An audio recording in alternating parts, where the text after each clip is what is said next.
My name is Martin Anthony Nsubuga. I'm the CEO of Uganda Retirement Benefits Regulatory Authority. And I've served the institution until now, where I've grown to the position of the Chief Executive Officer. So I've seen URBRA since its establishment. I was also the person who started the organization as interim CEO for the organization. My role was to set up the organization, and here we are. It has been a really new experience in my life. As you may have heard, URBRA was non-existent. There was no formal regulatory environment for pensions or retirement benefits. So we are a pioneer. We were appointed to set up the architecture and the environment for regulation of retirement benefits and pensions. So the Ministry of Finance, because I was the technical person really handling all these reforms, they asked me to come and set up this institution, which is the Retirement Benefits Regulatory Authority. So I was requested to start as interim Chief Executive Officer, which I did from the year 2012 to early 2015. It's been a great journey. When we started from scratch. The journey of 10 years of URBRA started with an Act of Parliament of 2011, but actual operation started in 2012, and that's why we are celebrating 10 years today. There was no institutional setup, there were no laws, there was nothing. So we started with the legal framework, putting in place the legal framework that establishes the supervisor or the regulator for the retirement benefits sector. Before then, URBRA came into the market about 10 years ago.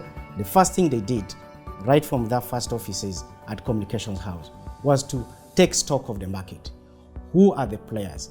Who are the retirement players in the market? Who are the service providers? Which schemes are operating in the market?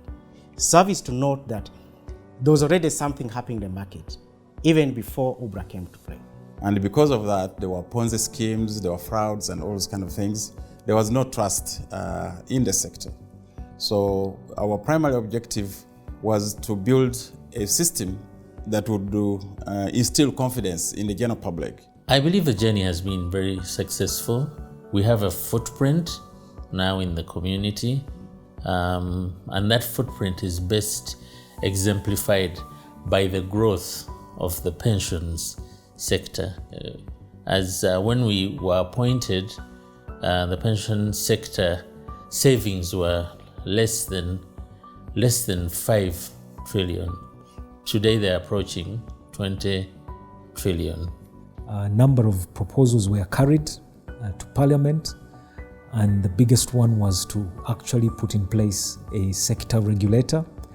My role as a Member of Parliament when I came in 2001 was to make legislation.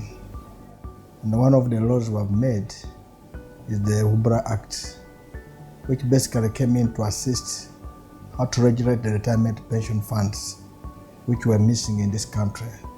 I'm proud that now we have over 19 trillion shillings in the pension fund. That's a very good contributor to national development. And in the future, I'm sure this money we shall not go to borrow. We shall use this money of the pension fund to really develop our country. You'd appreciate that this is not a small contribution for a sector that was not regulated. But overall, it was part of the global reforms that we are seeing in other countries in the pension sector. To me, that's a plus for the authority. And you can imagine in a very short time, in less than 10 years, we have over 19 trillion. It believes that within the next 5 years, we should be over 40 trillion. To me, that is a plus for URBRA and a surety for the people of Uganda who save with these different schemes, knowing that somebody is there making sure that my money that I put in any scheme is safe, is protected. So one of the main objectives was to safeguard the interests of the members. Now, what this means is that the moment members' interests are safeguarded, their rights are protected, it then boils down to growth of the sector. Now, what we've seen in the last 10 years is that the sector, the assets under management have more than tripled. So within a span of 10 years, we're seeing a lot of efficiency in terms of members are able to get their benefits, they're able to access more information about their schemes. More importantly is the professionalism that has been injected in the sector. There has been a deliberate effort to build trust because the foundation is strong, it can be trusted. And again, the investment structures are very solid, so which means they encourage the growth of the market, the growth of the portfolio, and also provide the positive returns that we see to date. The last one that is significant, which I've seen URBRA doing, is promoting transparency. So to a member, that information creates trust within the member because you are saying, there's nothing I'm hiding. This is how we run the scheme in the year. There were 13 meetings, and this member of the board, out of 13, he attended 3. In the saving schemes, there was no trust, there was no confidence, there was a lot of risk. Even the savers could not know how much their contributions were. Okay? In other words, everything was in a disarray without any regulator.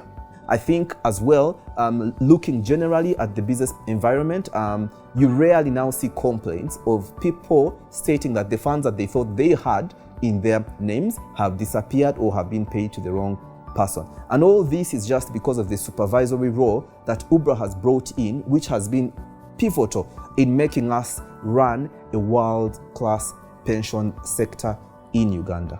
There are 3 parts to any pension system. There's the contributions or collections of pensions, there is the management of the pensions or the investment of these pension savings, and then there's the payment of these pension savings, either through a lump sum or through monthly payments. We have had a shared responsibility with URBRA for the past 10 years in the aspect of management of the savings through investments because many of the fund managers whom we license are also licensed by URBRA. Although URBRA focuses a lot more on the pensions, the retirement savings that they manage. So we have done this role together, we've had this shared role. The synergies we have drawn from this partnership have been very beneficial, and we look forward to continuing to work together with URBRA in the future. We see growth in number of schemes in this market. Today we are talking of 65 schemes. In the past we are talking of 3 schemes that were established by an Act of Parliament. That is the Public Service Pension Scheme, the Parliamentary Pension Scheme, and the NSSF, all of them established by an Act of Parliament. More importantly is to say that the journey that URBRA has walked over the 10 years have been challenging, but also refreshing, in a sense that they came into a virgin market. There was no regulator before them, especially in the pension sector. So what they started with was commendable. Let's do a stock taking. Let's understand the market. Who is doing what in the market? So I think that phase helped URBRA create the visibility, create identity for the first 3-4 years. Over the years, they've also been able to do publicity to kind of show the market, show the public that this is what we do, and especially as you plan for your retirement. At least for the last 10 years, we've not had any corruption, loss of members' funds. We've also not had any poor investments because investments are all known, structured, in particular known asset classes that provide a very good return to the member. And actually in this period in time, that's when the sector has witnessed high returns to the members, double-digit returns for the last 5 years or thereabout. So, in my opinion, that is trust from the general public that we are doing the right thing, and we hope that we continue to do that. In the next 10 years, what I would like to really see going forward is the spread of coverage, because the pension sector as it is now is really in the formal sector. And when you look at the working population of Uganda, if you even put it at around 20 to 25 million, the working population, not even 3 million are covered by pensions. I think my main message to URBRA is, first of all, to thank the CEO, Mr. Martin Nsubuga, and his team for supporting the pension reforms that have taken place so far, but also to remind the team that there's still some work to be done It's not over. There's still some reforms that need to be done, particularly in the area of limiting access to long-term savings. So Martin and team, please don't rest. There's still some more work to be done to grow the domestic savings base of this country.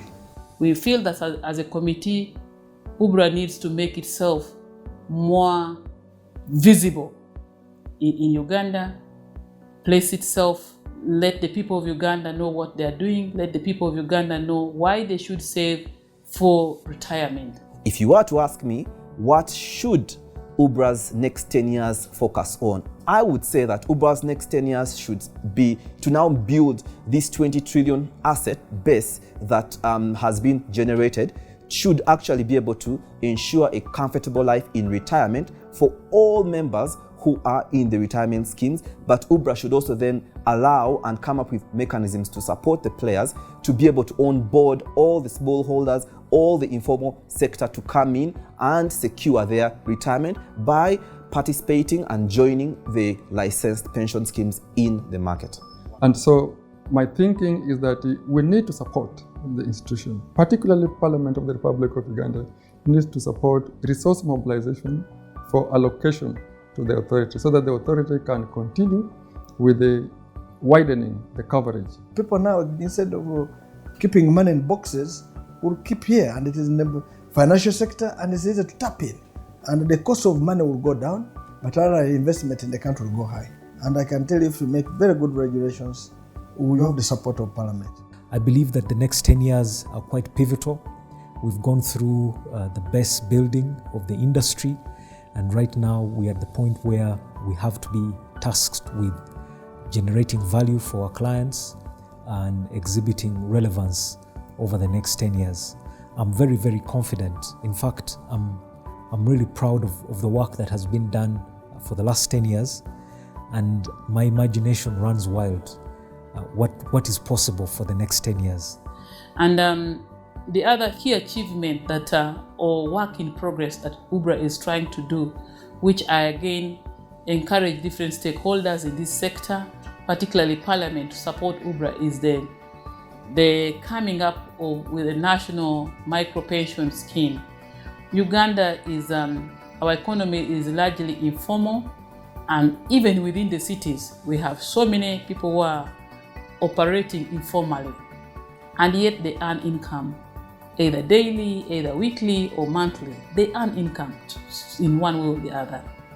But if not well guided, and I think this particular scheme, the micro pension scheme, would again help reorganize our people in the formal sector to put something aside. Because if you are in our market today, if you're a road vendor today, if you're a hawker today, if you're a border today, if you're a fisherman today, you still have that energy to go nearly every day in the waters and do fishing, to go to Nakama market every morning to pick tomatoes, vegetables. But that strength with time, as years come by, begins to dwindle. That means the same basket that you can carry now, you are not able to carry in the next 5 years or 10. So our focus, what really keeps us awake when I wake up in the morning, that drives my day, protection of members' funds. So what I see going forward for the next 10 years is an organization that is efficient, that is creating value for the benefits. Efficiency meaning when I contribute, I must be guaranteed that 20 years from now, 30 years from now, when I retire, my money will be there. And ensuring that the monies that I contribute are invested in assets that will make my money grow. Not just putting in 1 shilling, and 20 years you're paid 1 shilling. When I put in 1 shilling, I should be paid 100 shillings at the end of 30 years. And that's the objective, and that's efficiency. I think to the customer out there who might not even think they are a customer because you ride a border, you are in the garden, you don't even have anything to your name, URBRA will find you wherever you are and will look after you because it's their mandate to look after you in retirement. And they can only look after you in retirement if you avail yourself now. And all they want to do for you is to make sure that when you hang up your boots, when I hang up this jacket in retirement, URBRA wants me to live a fulfilled life, a life bereft of poverty, a life of joy and happiness. and URBRA works with people and different entities to deliver that. As service providers, I think we'd want to say congratulations again, URBRA. We feel the heat sometimes, but we are ready for the task. As we celebrate, let's also remember that there are those who are not yet part of the saving culture, and we find ways of bringing them forward. I wish you a happy celebration. As we celebrate 10 years of service protecting retirement benefits in this country, allow me to thank the Board of Directors of Uganda Retirement Benefits Regulatory Authority. You have been very instrumental and very focused. Allow me also to thank the staff and management of URBRA. You have supported the cause.